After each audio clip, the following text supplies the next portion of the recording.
প্রায় 5টি বিষয় মূলত আমরা আলোচনা করেছি।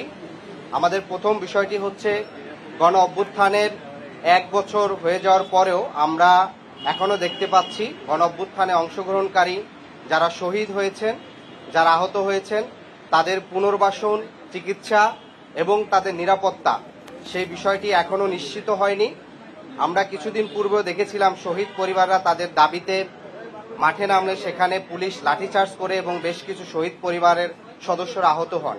আমরা সরকারের কাছে শহীদ পরিবার এবং আহত সহযোদ্ধা যারা আছেন তাদের পুনর্বাসন এবং নিরাপত্তা নিশ্চিতের জন্য আহ্বান জানিয়েছি।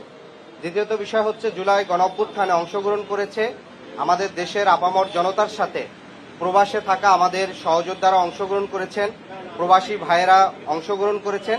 সেক্ষেত্রে সংযুক্ত আরব আমিরাতে আমরা সেখান থেকে বেশ কিছু লোক আটক হয়েছিল, তাদেরকে সরকারের পক্ষ থেকে উদ্যোগ নিয়ে নেওয়া হয়েছে। এখনো সেখানে 25 জন সহযোদ্ধা আইনি জটিলতায় আছেন, সে বিষয়ে যেন সরকার উদ্যোগ গ্রহণ করে সে বিষয়টিও আমরা দৃষ্টি আকর্ষণ করেছি। এর পাশাপাশি আরেকটি গুরুত্বপূর্ণ বিষয়, আপনারা জানেন সরকারের পক্ষ থেকে একটি গুম কমিশন করা হয়েছে। গতকালকে আন্তর্জাতিক গুম প্রতিরোধ দিবস ছিল এবং সেই গুম কমিশন স্পষ্টভাবে উল্লেখ করেছে গত 15 বছর ধরে বাংলাদেশে যে বিচার বহির্ভূত হত্যাকাণ্ড, গুম খুন হয়েছে সেখানে রাষ্ট্রীয় বিভিন্ন সংস্থার বিষয়ে তারা অভিযোগ আনছেন এবং প্রতিবেদনে উল্লেখ করেছেন। ফলে আমরা সরকারের কাছে সুস্পষ্টভাবে দাবি করেছি সরকার গুম কমিশনের প্রতিবেদন আমলে নিয়ে রাষ্ট্রীয় যেসব সংস্থার মধ্যে যেসব সদস্যরা এ ধরনের অভিযোগে অভিযুক্ত তাদের বিষয়ে যেন সুস্পষ্ট ব্যবস্থা গ্রহণ করে। এবং একই সাথে আমরা যে বিষয়টি আশঙ্কা করছি যে বাংলাদেশে গত 15 বছরে যে নির্বাচনগুলো হয়েছিল সে নির্বাচনগুলোতে আমরা দেখেছিলাম রাষ্ট্রীয় সংস্থা বিভিন্নভাবে প্রভাবিত করার চেষ্টা করত। যারা বিরোধী দল হবে তারা সরকারে নির্বাচন করতে পারবে কি পারবে না, নানা বিষয়ে আপনারা তারা প্রভাবিত করত। সর্বশেষ 2024 সালের ইলেকশনের আগেও আপনারা দেখতে পারবেন বিভিন্ন দলকে নির্বাচনে এনে নির্বাচনকে অংশগ্রহণমূলক দেখার জন্য নানা ধরনের গ্রেপ্তার, প্রভাবিত করার চেষ্টা করেছে। ফলশ্রুতিতে গুম কমিশন যে বিষয়টি এখানে উঠে এসেছে সেটাকে আমলে নিয়ে যথাযথ যেন পদক্ষেপ গ্রহণ করা হয়। আরেকটি বিষয় আমরা বলেছি যে ইতিমধ্যে জাতীয় ঐক্যমত্য কমিশন জুলাই সনদের চূড়ান্ত পর্যায়ে আছে, এখনো চূড়ান্ত হয়নি। সেই জুলাই সনদের আইনি ভিত্তির জন্য আমরা বলেছি জুলাই সনদের আইনি ভিত্তি এবং সাংবিধানিক ভিত্তির জন্য আগামী যে নির্বাচনটি হবে সেই নির্বাচনটি যেন অবশ্যই গণপরিষদ নির্বাচন হয় এবং সেই গণপরিষদের নির্বাচনের মাধ্যমে বাংলাদেশের দীর্ঘ 55-54 বছরের যে রাজনৈতিক সংকট, যে একক ব্যক্তি কেন্দ্রিক যে স্বৈরতান্ত্রিক মনোভাব কিংবা কাঠামো গড়ে উঠছে সেটার স্থায়ী সমাধানের জন্য আমরা মনে করি আগামী নির্বাচনটি গণপরিষদ নির্বাচন অনুষ্ঠিত হয়ে এবং সেটা নতুন সংবিধান প্রণয়ন করবে।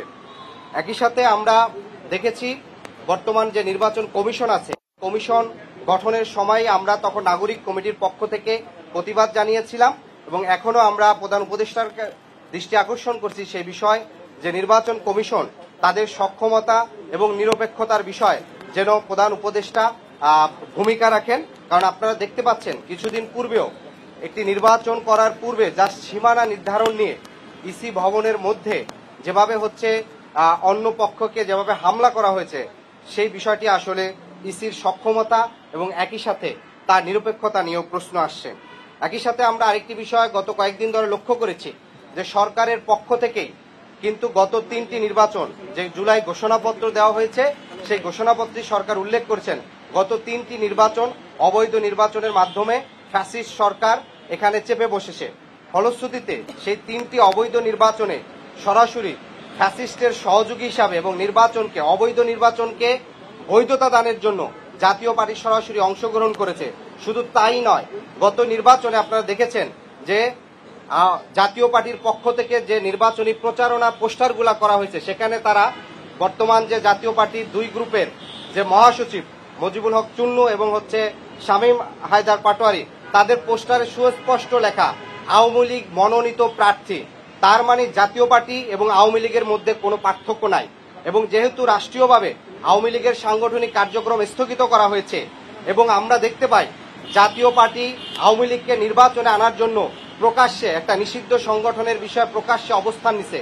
ফলশ্রুতিতে নিষিদ্ধ সংগঠনের বিষয়, সন্ত্রাসী কার্যক্রমের বিষয়ে সুস্পষ্ট অবস্থান নেওয়া এবং বিগত সময় অবৈধ সংসদকে বৈধতা দানের তাদের যে পদক্ষেপ, সে বিষয়গুলো আমলে নিয়ে জাতীয় পার্টির সাংগঠনিক কার্যক্রম যেন স্থগিত করার বিষয়ে সরকার আরো বেশি কার্যকর হয়, সেই বিষয়টি আমরা প্রধান উপদেষ্টাকে আমলে নেওয়ার জন্য বলেছি।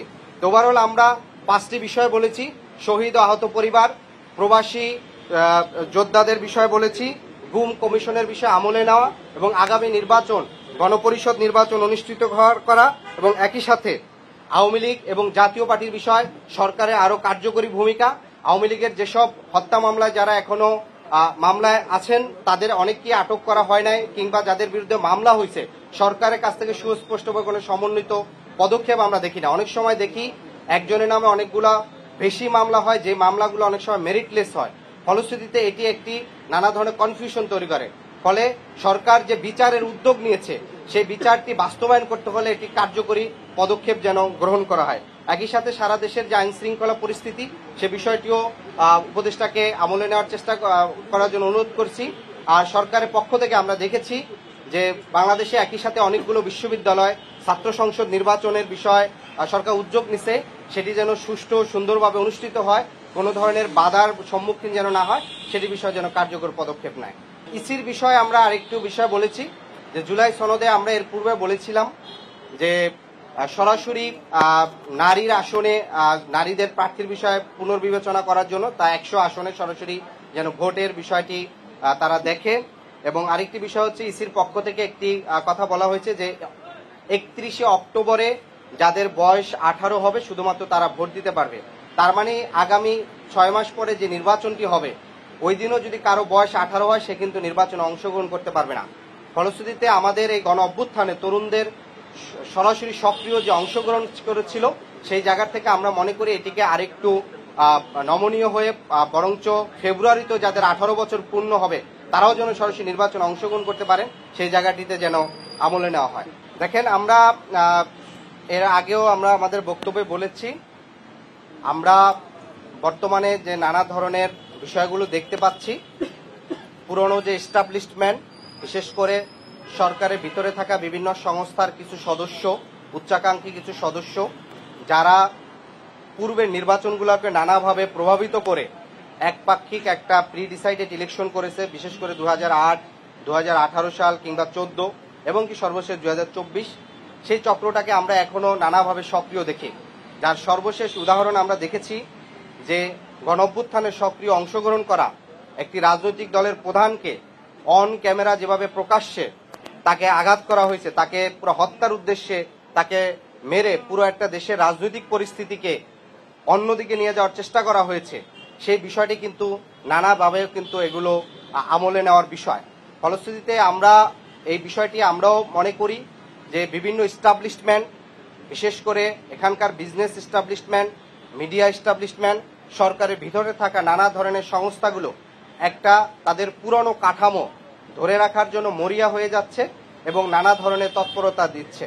ফলশ্রুতিতে আমরা সরকারকে বলেছি, সরকারের পক্ষ থেকে যে তদন্ত কমিশন হয়েছে, গুম কমিশন, তারা কিন্তু গুমের ক্ষেত্রে এইসব সংস্কার বিষয়ে তারা সুস্পষ্ট অভিযোগ আনছে এবং গুম কমিশনের পক্ষ থেকে স্পষ্ট করে তারা বলছে, বিশেষ করে ডিজিএফআই, এনএসআই, এসবি, সিটিটিসি সহ র্যাব, পুলিশের সরাসরি গুমের সাথে তারা জড়িত থাকার অভিযোগ করছে।